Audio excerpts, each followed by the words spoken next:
My name is Mandy and I'm a careers advisor, and I'm here today to introduce you to an online service resource called Career Coach. As you can see, it's already displayed on the screen for you. This tool helps us to navigate some of the aspects we need to think about when we're looking at our next steps. Quite often it can be very confusing and very daunting, and this particular resource is very good at bringing clarity to some areas of that search and when you're looking at what you want to do in the future. Okay, there's lots of different features on this Career Coach, but for today I would like to take you to two of the key features which I think would be a good starting point for you on using this resource.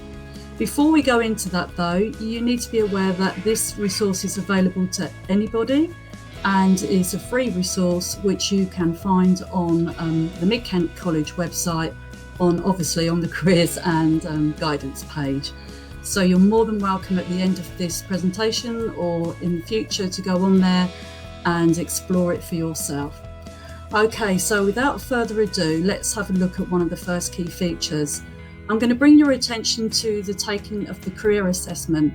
Quite often as an advisor, careers advisor, I find that many people don't really know what they want to do or cannot get clarity around their thoughts and where they want to go in the future.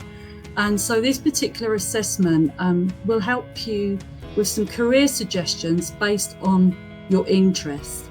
Okay, it zeroes in on the occupations which may be more compatible with your ambitions and strengths. Okay, it's not a fixed job, but it can help even promote some thinking and conversations with others.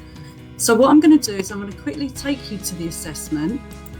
And what you're able to do here is there are sort of 6 questions, 30 questions or 60 questions. Now, obviously, I'm going to recommend that you do the 60 questions because you get much more of a refined report at the end of it.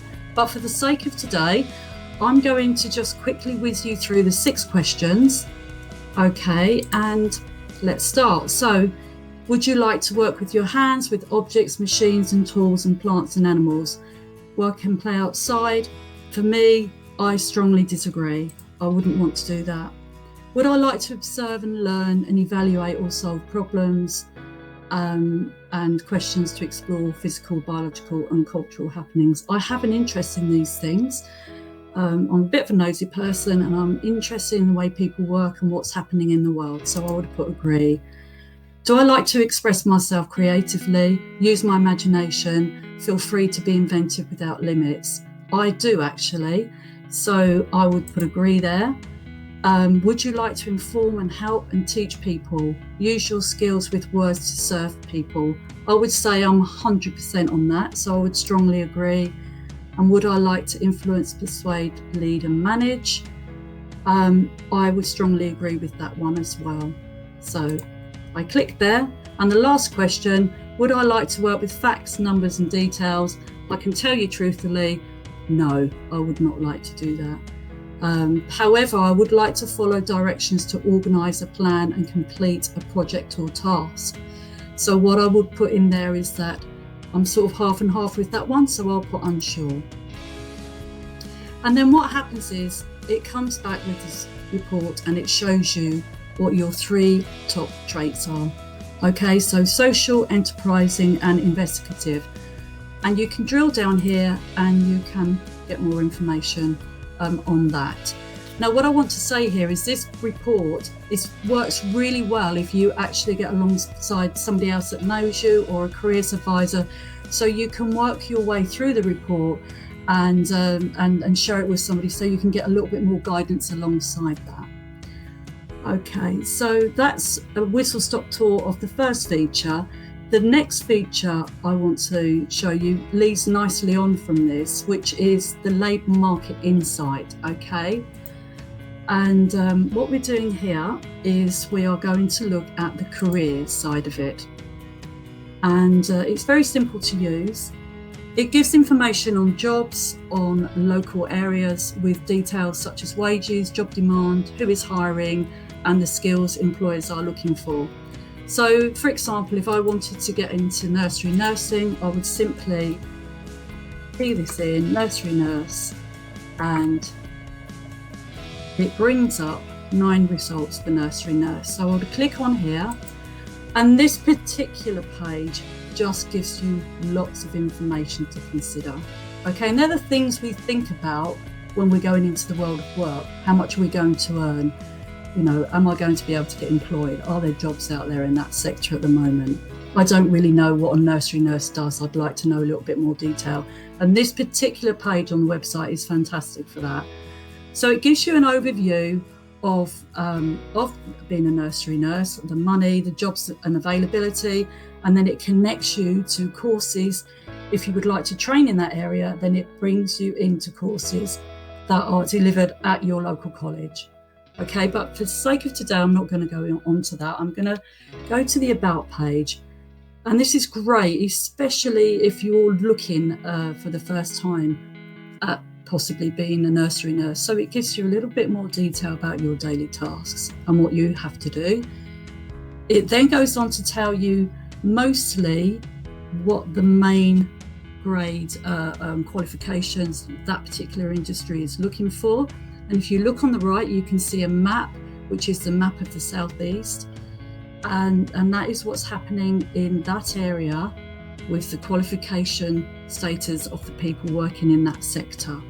Okay, so you can see level 3 is the predominant one, which is right for a nursery nurse. And then it looks at what the skills employers are asking for. And we can break this down into hard skills and soft skills. So the hard skills really is the technical skills. What are you technically learning, or what do you technically need to know when working in a nursery? So things like child safeguarding legislation, these are very important technical skills you need. However, we then go on to look at the soft skills that most of the employers are looking for.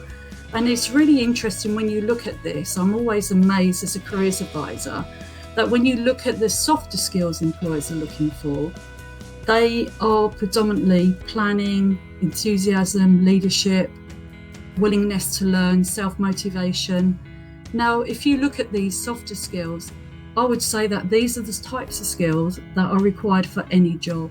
So whilst you've got your technical qualification or your technical skills, an employer is very interested in your leadership, problem solving, listening and speaking, and it's really good to consider those things as well when you are looking at finding employment. Okay, and I'm going to move you briefly on to the next section, which is wages, which is important because we all come to work because we want to pay our bills and enjoy our lives and, you know, and get on with our lives. So it says here that new workers generally do start around about 13,200, and when you become a nursery assistant, it can increase. And once you're highly experienced, you can earn as much as 26,700. This data is collected from all the jobs that are advertised. Okay, so the data is very, very correct, and it's a very true reflection of that what is happening in the marketplace in our area of the Southeast. Okay, so and then we can take you to the final one, which is employment, and it tells you about how your particular profession is going. So you can see that there's been a drop, and now gradually it is increasing. And with COVID, and things are beginning to pick up. And so it's a good time to do your research and get as much information as you can. And this page is really, really helpful. So you think, okay, I would really like to go into this career.